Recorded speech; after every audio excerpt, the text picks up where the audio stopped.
एक दूर और अनजान जंगल में एक सुनसान रास्ते पर चार बच्चे राजू, सीमा, गोपू और मीना बहुत खुशी से चल रहे थे। उनकी जिज्ञासा उन्हें जंगल के अंदर एक अनजान जगह पर ले गई, जिसे सीक्रेट फॉरेस्ट के नाम से जाना जाता था। गांव के बड़े बूढ़े भी इस जगह के बारे में सिर्फ कहानियां सुनाते थे। जैसे जैसे वे आगे बढ़े, मीना ने जमीन पर कुछ चमकते हुए पत्थर देखे। ये पत्थर असल में रंग बिरंगी क्रिस्टल थे।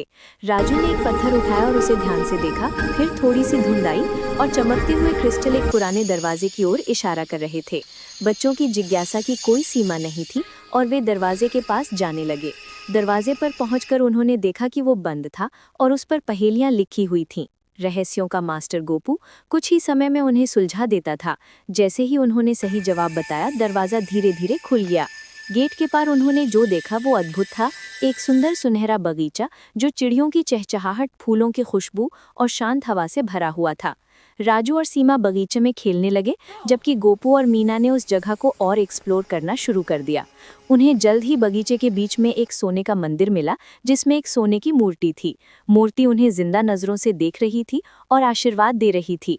तभी उनके पीछे से एक गहरी आवाज आई, तुम चारों ने इस जंगल का रहस्य सुलझा लिया है। ये शब्द उसी गांव के बुजुर्ग के थे जिन्होंने इस जंगल का रहस्य बताया था, और तुम्हें इनाम मिलेगा। ये मंदिर हमेशा से यहाँ था, लेकिन इसे सिर्फ वही देख सकता है जो मासूम और दिल से सच्चा हो।